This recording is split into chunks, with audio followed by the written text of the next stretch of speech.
Ini soalnya aku lihat semuanya kayak pada aware sama penampilan ya, pada bermake up semua ya. Tapi jangan sampai pas make upnya dilepas lah ternyata mukanya nggak sehat gitu. Jangan sampai gitu ya. Jadi sebenarnya kalau pernah tahu apa sih filosofi penggunaan make up tuh apa?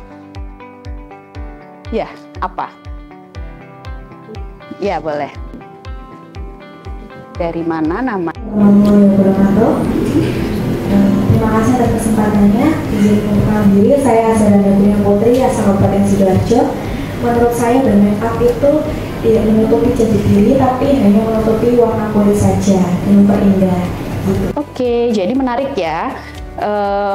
Sebenarnya ada suatu proverb lah ya, filosofi bahwa make up tuh to enhance our beauty sebenarnya. Jadi kita udah cakep semuanya, yang cowok ganteng, yang cewek cantik, tapi kita harus enhance, harus menguatkan karakter kita, our beauty. Warna kulit pun sebenarnya nggak usah ditutupin, kita warnanya ya seperti ini, nggak mungkin bisa lebih putih gitu ya. Saya kalau udah pasien, dok saya mau lebih putih, nah itu saya pasti akan briefly jawab nggak mungkin, yang bisa lebih cerah sesuai warna yang kulit kita yang ketutup baju, itu nggak bisa lebih putih daripada itu.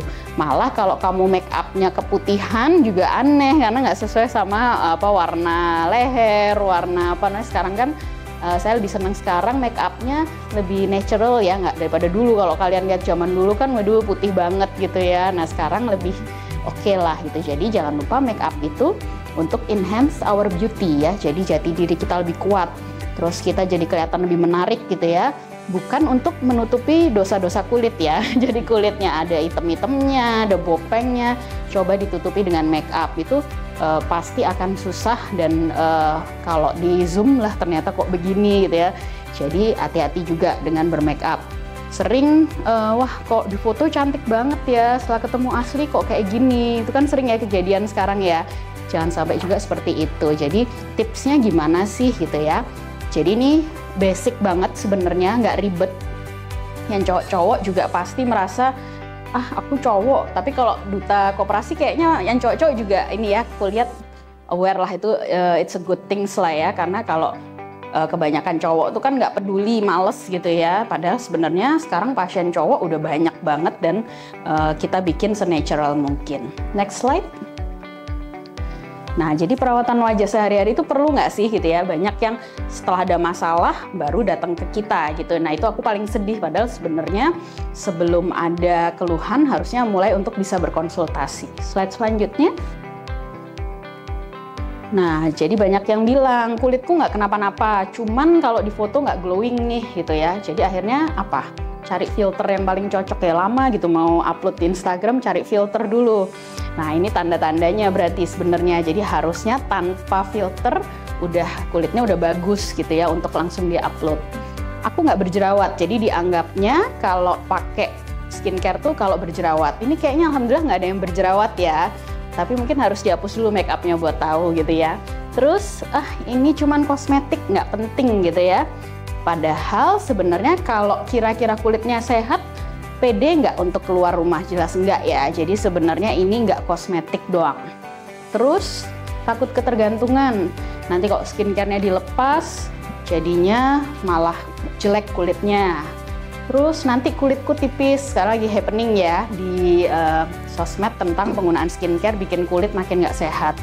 Lalu ntar mukaku berubah karena kebanyakan lihat artis-artis sinetron mungkin yang mukanya berubah ya, jadi nggak natural. Terus mau yang alami aja, kemudian masih muda. Ini pertanyaan paling sering ya, kapan sih kita mulai untuk berskincare? Terus ini yang terakhir, ngabisin uang ya. Padahal sebenarnya kalau tepat guna malah akan lebih irit daripada kalau kalian beli-beli sendiri. Kan pasti nih sering deh lihat-lihat di Tokped ya, atau di e-commerce ya. Wah ini skincare-nya lucu, beli ah gitu. Nah itu padahal pasti nanti akan lebih cost efektifnya agak berkurang. Slide selanjutnya. Nah ini pertanyaannya, mungkin ada yang ngerti nggak bedanya kosmetik, cosmeceutical sama drugs? Kan kalian nih orang yang akan banyak berhubungan dengan kosmetik ya, bermake up dan sebagainya. Kira-kira tahu nggak bedanya ketiga ini? Kalau kosmetik apa contohnya? Jadi kosmetik itu tidak merubah kulit kalian gitu ya, jadi hanya ya nempel aja gitu. Contohnya lipstick bedak, terus eyeshadow gitu ya. Kalau cosmeceuticals kan udah banyak banget tuh, kalian kalau ke mall, e-commerce dan sebagainya, mungkin FYP-nya di TikTok pasti cosmeceuticals semua. Ngerti nggak apa cosmeceuticals tuh? Ya, jadi ada yang bilang skincare bisa. Jadi skincare yang dijual di OTC itu kita sebutnya cosmeceuticals. Dia tidak akan merubah jaringan kulit kalian di lapisan dalam, jadi dia hanya di permukaan. Mungkin contohnya pelembab tabir surya yang kalian beli di e-commerce atau di mall atau di supermarket. Nah, ini yang terakhir drugs. Nah, kalau drugs wilayah kami dokter itu bisa kita melakukan manipulasi terhadap jaringan kulit kalian. Kemudian kalau ada masalah kulit gimana kira-kira? Kalau ada masalah kulit bisa nggak pakai kosmetik? Nggak bisa, karena cuma buat nutupin doang, kayak seperti aku bilang tadi, nggak boleh buat nutupin dosa-dosa kulit ya. Cosmeceuticals nggak bisa juga, karena kan dia tidak merubah jaringan kulit lebih dalam, sehingga harus ke dokter spesialis kulit dan kelamin untuk mendapatkan drugs or combination. Ya dok, saya udah kadung nih beli banyak banget nih di e-commerce gitu ya, udah check out banyak gitu. Nggak apa-apa, nggak usah khawatir, kita bisa lakukan combination, atau nanti kalau kulitnya udah sehat bisa kalian pakai lagi. Slide selanjutnya.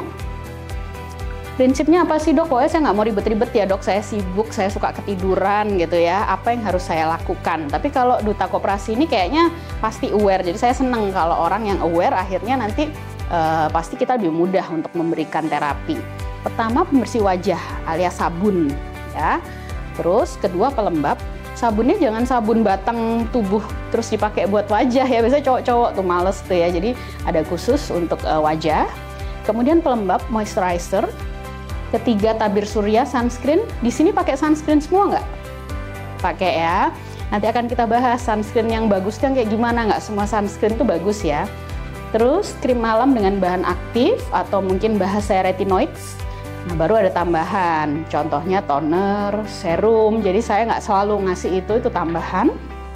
Kemudian nanti baru, dok ini udah oke nih, tapi aku pengen deh kelihatan lebih oke, lebih maksimal, atau dok saya besok mau ada pesta gitu ya, baru kita tambahin tindakan lainnya, contohnya mikrodermabrasi, peeling, laser, botox, filler gitu ya. Jadi ini the last approach, jadi jangan khawatir kalau ke klinik takut mahal banget pasti langsung disuruh laser dan sebagainya, padahal kalau kalian lihat ini the last approach. Jadi kita tuh kalau dokter harus step by step dulu, yang paling ringan dulu, jadi baru akhirnya kita yang ke the most advanced. Slide selanjutnya. Nah, 4 masalah kulit paling sering nih, hidrasi kulit. Siapa yang di sini kulitnya ngerasa kering atau oily? Nah, itu tuh masalah hidrasi kulit. Kemudian radang itu ya contohnya jerawat tadi atau rosacea. Mungkin sekarang kalian udah agak-agak paham ya, kayak Maya Estianti dan sebagainya, itu kan karena rosacea, jadi kalian lebih aware. Jadi seneng saya kalau ada selebritis dan sebagainya memperkenalkan masalah kulit, sehingga akhirnya banyak pemirsa yang lebih aware. Kemudian masalah pigmentasi, dok saya ada flek gitu ya. Kemudian faktor risiko penuaan kulit. Nah, ini yang paling sering. Di sini pasti pada takut tua semua ya. Jadi penelitian tentang antibiotik tuh sampai stop karena orang-orang itu lebih sibuk meneliti gimana caranya nggak jadi tua. Jadi penyakit yang paling ditakutkan sekarang adalah penyakit tua gitu ya. Jadi pasti semuanya pengen awet muda. Slide selanjutnya. Oke, ini kan banyak yang bilang nggak kenal nggak sayang ya. Jadi nggak usah dibaca, nggak usah dipelajari, karena ini kalian harus belajar 7 tahun jadi dokter. Ditambah 3 tahun jadi dokter kulit, lama banget. Jadi cuman dilihat aja bahwa kulit itu ternyata luar biasa. Kalau kalian lihat mungkin gampang, gatel, digaruk aja gitu ya, selapis doang, enggak. Padahal ternyata dia berlapis-lapis, mulai dari lapisan paling atas, lapisan paling bawah adalah lemak, dan kalian lihat diantaranya tuh luar biasa sekali. Ada pembuluh darah, kelenjar minyak, kelenjar keringat, ada rambut, jadi kaya sekali. Slide selanjutnya. Kalau ngomongin kulit kayak apa? Kayak rumah ya sebenarnya ya. Ada batu batanya, lalu ada semennya. Semuanya harus tertata rapi, kokoh, biar nggak ada, kalau rumah apa? Biar nggak ada copet yang masuk, nggak ada malingnya masuk gitu ya. Nah, kalau kita, ya ini dia barrier utama. Jadi semua penyakit, kalau ini kulitnya nggak bagus, jadi lebih mudah masuk. Contohnya virus, jamur, kuman gitu ya. Nah, ini harus bagus dulu agar kondisi kulit kalian, kondisi tubuh kalian akan lebih bagus. Slide selanjutnya. Nah ini kalau ada yang kurang, misalnya saya hidrasinya kurang, nggak pakai pelembab, sabunnya nggak bagus, pakainya adalah bahan-bahan yang kasar, sehingga akhirnya kulitnya nggak sehat, jadi lebih mudah terjadi infeksi karena fungsi kulitnya hilang, akhirnya lebih mudah masuk virus, jamur, dan sebagainya. Slide selanjutnya. Nah ini kapan nih mulai pakai skincare? Ternyata di 35 tahun udah tuh mulai kolagen berkurang, terus sel-selnya juga berkurang. Jadi in the other words, in the early 30 atau awal 30 kalian udah harus mulai, atau di late 20 ya, jadi 20 tua harus mulai. Tapi semakin kesini ternyata usia belasan, anak-anak SD aja udah, tante-tante apa nih yang cocok, udah kayak gitu ya. Nggak apa-apa, tetap kita akomodir, tapi kita pilihkan yang very light. Jadi prinsipnya adalah kita tuh start low, go slow. Nggak boleh langsung hajar yang terlalu berat dulu. Slide selanjutnya. Nah kalau hidrasi kulit, dok saya berminyak banget, kulitnya kileng-kileng ya bahasanya ya gitu. Ada yang dok saya kulitnya kering banget. Kulit kering itu artinya ada sesuatu yang bermasalah ya, nggak boleh diabaikan. Kering karena kering aja cuacanya lagi gini, nggak boleh. Jadi sebenarnya itu ada masalah kulit. Kita bisa lihat bahwa intinya tetap sama, sabun, pelembab, tabir surya, dan krim malam. Namun pilih yang sesuai dengan tipe kulit kalian. Kalau oily ya pilih yang untuk khusus oily. Nah untungnya sekarang udah pada pinter-pinter ya, kalau kalian lihat di kosmetikal di luar sana kan udah ada nih, oh ini untuk kulit berminyak, untuk kulit kering ya pilih sesuai dengan jenis kulit kalian. Kalau nggak ngerti ya harus ke dokter kulit. Dok saya ini tipe kulitnya apa sih? Kami punya special tools untuk melihat jenis kulit kalian. Kalau paling sering dok saya di daerah T itu berminyak, daerah lain kering. Nah itu kita treat as oily or dry skin kira-kira. Nah kan nggak bisa tuh, kita beli sabunnya dua deh, yang dry sama yang oily, atau yang buat kombinasi jarang ya. Jadi kita gimana nih, pilih sabunnya enaknya yang oily atau yang dry? Yang oily ya, jadi tetap pilih untuk yang oily. Tapi terus pelembabnya, jadi tetap pakai pelembab. Dok saya ini kulitnya udah berminyak loh, kok malah dikasih pelembab sih? Tetap harus ya, tapi pelembabnya kita pilih yang light gitu. Slide selanjutnya. Nah tuh pilihan moisturizer luar biasa, banyak banget. Jangan asal, wah ini katanya influencer ini bagus, beli gitu ya. Padahal ternyata banyak banget moisturizer. Once ada masalah wajib ke dokter kulit untuk kita pilihkan yang bagus, karena sering udah dok saya beli aja lah yang gampang dibeli, tapi ternyata itu malah tidak efektif. Pertama, kalau pelembab yang bagus nggak boleh ada wanginya, nggak boleh berwarna. Terus padahal kita kalau beli pelembab seringnya apa yang wangi ya, saya senangnya yang wangi dok, enak gitu, padahal itu sebenarnya nggak bagus. Slide selanjutnya. Nah kalau radang ada acne, terus rosacea, kemudian stinging. Dok kalau kena panas atau kena matahari itu kayak cekit-cekit gitu. Nah itu hati-hati ya, maksudnya itu there's something wrong, nggak boleh kalian mudahkan. Kemudian allergic. Dok saya kalau pakai sesuatu itu gatel. Nah itu berarti kondisi kulitnya nggak baik, perlu dilakukan suatu terapi khusus. Slide selanjutnya. Kalau pigmentasi, mungkin usia kalian belum ada yang punya flek ya, mungkin ibunya atau saudaranya itu kok ada flek gitu ya. Harus apa sih? Yang pertama ya tabir surya. Jangan lupa kita nih ada di, terutama saya ya ada di Surabaya. Surabaya konon katanya mataharinya 2 ya. Jadi wajib pakai tabir surya.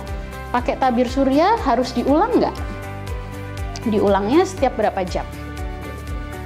2-4 jam ya. Kemudian seberapa banyak pakainya? Nah, ya oke, udah pada pinter-pinter ya. Jadi 2 ruas jari ini ya, terus habis itu diulang. Kalau saya ya berangkat kerja, nanti habis duha or duhur boleh diulang lagi. Nanti kalau mau pulang diulang lagi gitu ya. Jadi sebenarnya mudah. Kemudian jangan lupa kalau tabir surya saya lumayan strict, pilih yang bagus. Jangan pilih yang murahnya aja atau nggak ada efeknya, karena kan sudah terbukti. Contohnya kayak kemarin setelah diuji lab, SPF-nya ternyata nggak sesuai gitu ya. Jadi merek itu juga berpengaruh mau nggak mau. Kemudian menghindari paparan matahari. Cewek-cewek biasanya udah jago nih ya, kalau udah matahari takut banget gitu. Jadi sebisa mungkin pakai payung, pakai topi, atau ya udah apa namanya, kalau udah matahari kita harus lebih menjaga untuk nggak kena langsung.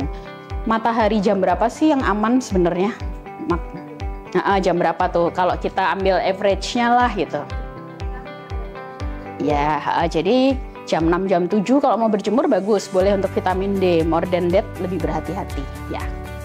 Kemudian kita beri penghambat pigmentasi kulit atau mungkin bahasanya sering pemutih ya, atau sebenarnya pencerah. Sebenarnya kalau pemutih agak nggak cocok. Kemudian exfoliant, jadi biar kulitnya lebih sehat. Slide selanjutnya. Nah, ini untuk pencerah ada banyak banget. Mungkin kalian ada yang pernah dengar arbutin, hidroquinone, standarnya hidroquinone. Tapi hati-hati, nggak boleh beli-beli sendiri, karena nanti akhirnya malah bikin lebih hitam lagi. Banyak kejadian, nah ini mungkin tempat kalian juga bisa lebih share ke masyarakat bahwa kalau beli-beli sendiri tanpa pengawasan dokter, seringnya akhirnya menyebabkan efek samping. Jadi tadinya cerah, bagus, lah kok lama-lama jadi makin hitam gitu ya, jadi harus berhati-hati. Slide selanjutnya. Nah, ini aging skin atau penuaan kulit. Jangan lupa penuaan kulit itu terjadinya karena dua, intrinsik yang dalam tubuh kita sendiri, kemudian ekstrinsik dari luar. Kalau dari luar paling efek karena apa? Karena matahari ya, makanya nggak apa-apa matahari biar sehat, jangan lupa itu juga kalau terpapar kita jadi makin lebih tua tuh gitu, jadi harus berhati-hati. Makanya disebut photoaging atau penuaan dini. Nah, kalau intrinsik apa? Kayak yang menyebabkan umur memang ya, jadi kalau udah umurnya 50 nggak bisa tuh kita jadiin 10, at least tetap sesuai usianya gitu, atau mungkin kita bisa mundurkan sampai 10 tahun bisa gitu. Jadi jangan sampai usia 20 tahun tapi kelihatannya kayak usia 40 tahun tuh paling sedih ya, jadi nggak boleh kayak gitu. Terus bisa juga hormonal.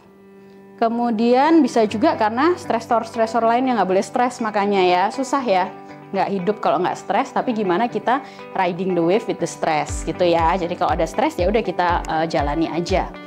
Kemudian contoh penuaan tuh apa aja? Tanda-tanda kan penuaan kan nggak bisa juga dilihat, oh ini kayaknya mukanya tua. Tapi contoh paling awal tuh apa sih? Sebenarnya kusam. Ya, keriput tuh malah kalau udah agak-agak late ya, paling awal kusam. Dok, kok wajahku kusam ya? Itu tadi, kalau foto nggak glowing. Kalau foto aku capek cari filternya dok, nggak ada yang cocok gitu ya. Itu wajah kusam, artinya sudah ada tanda-tanda penuaan. Kemudian kulit kering. Nah, kulit kering itu sebenarnya artinya ada proses penuaan. Kemudian kerutan, pori-porinya besar gitu ya, jadi di bawah mata ini pori-porinya besar. Saya padahal pengen kayak Song Hye Kyo ya gitu, yang nggak ada pori-pori gitu. Mungkin nggak ada pori-pori, nggak mungkin ya, karena kita punya kelenjar minyak, kelenjar keringat tuh wajib keluar lewat pori-pori gitu ya. Jadi nggak mungkin, jangan kemakan iklan poreless gitu, nggak mungkin ya. Kemudian teksturnya irregular, maksudnya kok diraba kok nggak mulus ya gitu, kok gronjel-gronjel, loh berarti there's something wrong nih.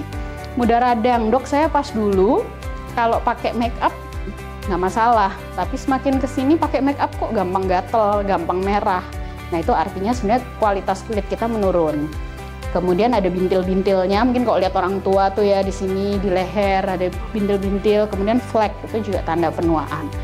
Nah ini sebenarnya pertama bisa dicegah, jadi wajib dicegah, jangan sampai udah ada keluhannya baru diobatin, harusnya dicegah baru diterapi. Slide selanjutnya. Gimana caranya? Yang pertama tabir surya tadi diulang, banyaknya juga harus sesuai, jangan lupa mereknya, cari yang pas gitu ya. Kalau mau sebenarnya ke klinik, tapi kalau misalnya urgent ya, saya nggak sempet dok, ya harus beli yang mereknya oke, jangan cuman karena review dari influencer misalnya atau karena murah, jadi pastikan memang sesuai. Kemudian mulai gunakan retinoid. Contohnya retinoid apa? Retinol kalau kalian beli sendiri, tapi itu under standar. Kalau kalian ada masalah wajib yang terstandar yaitu tretinoin. Nah itu by prescription. Kemudian antioksidan. Antioksidan contohnya apa sih? Ada yang tahu nggak antioksidan? Semua yang bagus ya buat tubuh kita apa aja? Happy. Jadi harus happy, nggak boleh mukanya stres, harus happy terus, senyum. Terus habis gitu makanan yang sehat, ya betul, olahraga. Kalau makan sehat apa contohnya? Nah, jadi sayur buah wajib ya. Sayur tuh harusnya seberapa banyak sih? Setengah porsi piring kita. Coba kalian buka webnya Kemenkes, itu sudah ada sebenarnya bahwa sebenarnya sayur itu setengah porsi piring kita. jangan dibalik nasinya. Biasanya kita nasinya menggunung, terus sayurnya cuman buat garnish doang ya, buat apa, mempercantik doang gitu, nggak bisa dimakan lagi sayurnya. Jadi sebenarnya harusnya sayurnya tuh setengah porsi piring kita, nasi protein, apalagi kalian usia segini protein harus oke. Protein juga jangan tahu tempe terus, tahu tempe anyway bagus karena dia soy yang oke, cuman harus bervariasi, ikan, ayam, daging, dan sebagainya. Terus apa lagi? Tadi olahraga, kalau olahraga disarankan berapa kali per minggu? 3-5 kali ya, mild to moderate. Jadi nggak perlu, aku bisanya cuma Sabtu, aku Sabtu olahraganya kenceng gitu ya, the rest day aku nggak olahraga, itu nggak bisa. Jadi harus 3-5 kali per minggu, mild to moderate. Sini udah pada olahraga semua? Alhamdulillah. Apa olahraganya mostly? Renang, oke, good. Jalan, oke. Terus? Ya, jadi disebut olahraga apa? Terukur ya heart rate-nya ya, sesuai. Kalau misalnya di sini kayak udah pakai smartwatch semua, jadi udah bisa mengukur heart rate-nya. Jadi kalau cuman nyapu-nyapu doang, kayak capek, tapi sebenarnya heart rate-nya tidak terukur. Kemudian selain itu apa lagi? Olahraga udah, makan udah, apa lagi? Ya, tidur paling bener berapa jam? Ya, 6-8 jam ya, gitu. Kalau 10 jam bayi itu ya. Jadi 6-8 jam, nggak boleh begadang gitu ya. 6-8 jam itu tidur malam apa tidur siang? Tidur malam, nggak boleh ya. Saya 4 jam tidur malam, 2 jamnya aku bayar tidur siang, itu nggak bisa ya. Jadi harus tidur malam karena ada penelitiannya. Aku mau tanya dulu, kalau tidur malam berarti startnya jam berapa? Jam 9 ya. Nah, kan pada subuh kan ya. Kalau subuh jam 5, berarti kalau dia jam 9, mengapa jam 9? Ada yang pernah tahu nggak alasannya? Jadi semua sebenarnya udah ada penelitiannya well established. Jadi karena ya selain itu jam 11 itu ada hormon baik yang mengatur semuanya, mulai dari happiness kalian, metabolisme kalian. Jadi kalau orang mau nurunin berat badan paling mudah adalah atur tidur. Kalau kalian tidurnya berantakan, nggak mungkin metabolismenya akan bagus. Jadi jam 9 wajib tidur karena jam 11 itu ada hormon baik yang keluar bila kalian deep sleep. Nah, deep sleep itu akan tercapai 2 jam setelah kalian mulai tidur. Jadi mulai tidur jam 9, pas 2 jam, jam 11, nah itu hormon baik akan keluar gitu. Jadi semua ada rasionalisasinya dan memang udah penelitiannya well established. Ada penelitian pada kelinci yang dibuat nggak tidur saat malam, tikus maaf. Nah itu tikusnya lebih stres, lebih nggak bagus, lebih mudah aging akhirnya gitu. Jadi tidur yang cukup ya. Oke, ini hidup sehat sebenarnya udah masuk ke situ semua ya. Jadi harus happy, mental health memang harus dijaga. Tapi kalian juga harus, kalau bahasa kita lebih menter ya, jangan dikit-dikit mudah tersinggungan, mudah dikit-dikit ngerasa kayak dimarahin dan sebagainya, nggak juga. Jadi kalian juga harus belajar untuk lebih kuat. Slide selanjutnya. Jadi kita bahasanya rejuvenation ya. Jadi proses untuk mencegah biar nggak cepet tua gitu ya. Ini seni, jadi bisa satu dokter dan dokter lain berbeda, bisa juga pasien A dan B berbeda. Jadi jangan aku pakai krimnya punya temanku, itu nggak bisa sebenarnya karena berbeda. Kemudian tailored tuh sekarang semuanya kita rancang dengan khusus gitu ya. Jadi buat pasien A khusus, pasien B juga khusus, nggak bisa kita samakan. Kemudian ini not just cosmetic but for function, jadi buat fungsi kulit ya, fungsi kulit sehat, nggak mudah sakit, kalian juga lebih pede. Kemudian baru kosmetik, dan prinsipnya the sooner the better. Ntar aja lah ya, gitu nggak bisa. Jadi semakin cepat kalian untuk datang, untuk mengetahui ada masalah apa, diobati, tentu akan lebih mudah. Nah ini yang saya sering, kalau orang Indonesia tuh kalau nggak nyeri, nggak kepepet, nggak akan ke dokter. Padahal sebenarnya itu the sooner the better. Ada keluhan dikit, diobati lebih mudah, lebih murah daripada kalian datangnya udah telat, lebih susah, lebih mahal akhirnya gitu. Slide selanjutnya. Nah ini kalau pagi bangun tidur bersihin wajah, pelembab, tabir surya. Sore habis activity, kalau nggak keluar-keluar lagi, bersihin wajah, pelembab, pakai krim malam. Atau misalnya after isya baru pakai krim malam. Slide selanjutnya. Intinya ini summary-nya ya semuanya, yaitu tadi be happy, harus happy. Masih usia 20-an tuh happy-happynya deh, main banget gitu ya. Nanti usia 30-an happy juga, another level tapi stresnya. Jadi mumpung usia segini mah enjoy, nggak ada stres-stresnya sama sekali. Terus be mindful everything ya, nggak boleh berlebihan terhadap sesuatu. Happy nggak boleh berlebihan, sedih nggak boleh berlebihan. Mindful, makan juga nggak boleh berlebihan. Semuanya harus mindful. Kemudian nutrisi sangat penting, sekarang luar biasa tentang nutrisi. Kalian juga harus bisa mengencourage gimana caranya makan dan minum yang baik. Kemudian olahraga, jangan lupa, walaupun sesibuk apapun harus disempatkan, apapun ya. Sekarang ada yang treadmill doang, cardio doang, yang penting padahal strengthening, nggak boleh gitu. Pokoknya everything olahraga yang kira-kira kalian suka, do it. Kemudian listen to your skin, jadi harus belajar, karena kulit itu dinamis. Hari ini A, besok bisa B, karena pengaruh misalnya cuaca dan sebagainya. Minum pun pengaruh, kalau minum harusnya sehari berapa? Tapi normalnya kalau ngitung dulu agak susah nih Pak, gimana normalnya? 1,5 sampai 2 liter per hari. Tapi kalau ada masalah di ginjal, kita harus berhati-hati. Minumnya apa? 2 liter itu tadi?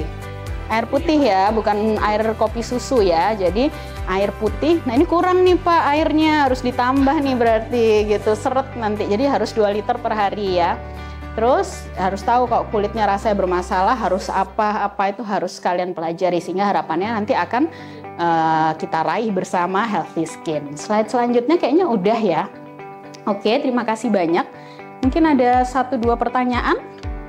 Ya, cowok terus yang tanya, yang cewek-cewek ada yang mau tanya? Yuk, silakan. Assalamualaikum warahmatullahi wabarakatuh. Waalaikumsalam. Perkenalkan, nama saya Adi Rosiaji, saya dari Kabupaten Malang. Mohon izin bertanya, Bu Dokter. Seperti yang dijelaskan tadi, salah satu yang menjadi saat ini yang menjadi standarisasi kecantikan atau kesehatan kulit, bisa dianggap kulit itu sehat ketika memiliki glass skin, seperti yang dikatakan tadi. Dan salah satu caranya dengan menggunakan eksfoliasi, seperti itu. Dan sudah banyak beberapa produk, baik itu berupa peeling serum ataupun scrub, mungkin yang kita kenal. Dari sini saya ingin bertanya, kira-kira produk yang seperti apa yang bisa kita gunakan, atau mungkin ciri-ciri produk antara scrub atau serum itu mana yang lebih baik? Oke. Ya, makasih. Jadi lagi ngetren banget ya glass skin ya gitu. Jadi nggak glowing lagi glass skin. Jadi prinsipnya glowing glass skin itu apa sih gitu ya? Jadi kita ini kan ada pantulan cahaya. Saat memantul di wajah kita, kalau wajah kita tuh rata bagus, dia akan memantul. Jadi akhirnya ada glass skin atau glowing itu tadi. Tapi once kulit kita tuh teksturnya nggak bagus, kering, terus ada bintil-bintil, mungkin nggak memantulkan cahaya? Nggak mungkin, nggak bisa, sehingga akhirnya tidak terjadi glass skin atau glowing. Jadi sebenarnya tadi udah aku paparin bahwa tanda penuaan itu tadi. Kalau mau glowing, kalau mau glass skin, wajib kulitnya kalau dipegang ini nggak ada apa-apa, hydrating well, terus habis gitu juga nggak boleh kasar, nggak boleh kering. Jadi paling bener ya ke dokter dulu untuk kita lihat, karena sering kalau mulainya terlalu tinggi akhirnya nggak kuat, misalnya jadi merah, jadi cekit-cekit, akhirnya nggak dipakai. Atau kalau kurang ya nggak akan ngefek. Jadi paling bener adalah ke dokter dulu, kita lihat, terus baru kita sesuaikan. Tambahannya apa dok? Gitu, scrub boleh, atau pakai serum, retinol, tapi itu hanya tambahan. Standarnya tetap retinoin, yang lainnya tambahan. Normalnya harusnya berapa kali per minggu? Ya, seminggu 2 kali. Kalau berlebihan apa yang akan terjadi?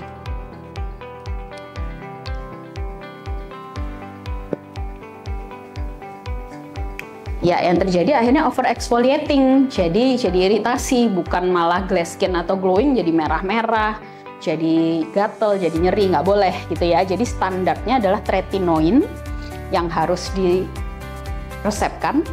Kedua, kalau ada mau tambahan boleh pakai scrub, terus habis gitu pakai retinol serum, tapi 2 kali per minggu. Kalau tambahan lainnya kita bisa microdermabrasi, bisa peeling, itu juga another another pilihan ya. Terus kemudian laser juga bisa, itu sangat bagus gitu.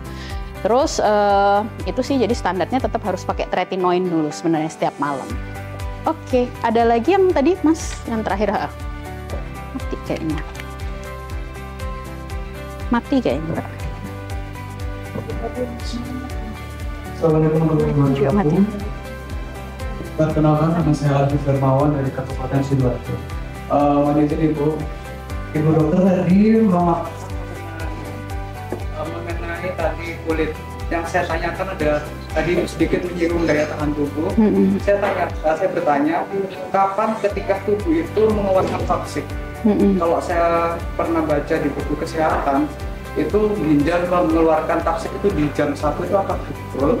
Nah, kalau menurut Ibu, di tubuh itu di jam berapa mengeluarkan toksik yang mengeluarkan semua yaitu kita? Ya. Oke, terima kasih. Jadi sebenarnya kalau kondisi apa yang akhirnya kita jadi toksik ya, itu misalnya kalau lagi kita sedih dikit aja itu pasti langsung akan oksidan itu keluar. Jadi tadi kan ada antioksidan, ada oksidan. Oksidan itu jahatnya ya. Itu biasanya kalau kita sedih, kita begadang, lalu kita kena polusi rokok dan sebagainya, itu oksidan sebenarnya. Nah, kapan tubuh itu bisa mengeluarkan oksidan itu semua gitu ya? Ya sebenarnya saat kita tidur, itu pentingnya tidurnya harus optimal, karena disitulah tubuh itu beristirahat, ginjal dan sebagainya itu mengeluarkan bahan-bahan yang tidak baik, sehingga makan tuh paling baik sebenarnya beberapa jam sebelum tidur seharusnya. Berapa jam? 3 jam sebelum tidur ya. Jadi memang harusnya jam 6 itu terakhir makan. Kalau kalian makan sebelum tidur, otomatis tubuhnya udah kadung istirahat, banyak toksin yang tertinggal. Jadi sebenarnya yaitu pas tidur tuh memang harus tidur yang berkualitas, deep sleep dan nyaman, sehingga akhirnya itu waktunya untuk mengeluarkan toksin-toksin itu tadi sebenarnya gitu. Jadi tidur penting ya. Jadi aku banyak ketemu usia 20-an rajin begadang, itu nggak boleh sebenarnya ya. Oke, saya rasa cukup ya. Terima kasih banyak. Saya kembalikan ke MC. Nanti kalau ada pertanyaan mungkin anytime bisa kapan-kapan kontak ke SSC. Izin saya tutup. Assalamualaikum warahmatullahi wabarakatuh.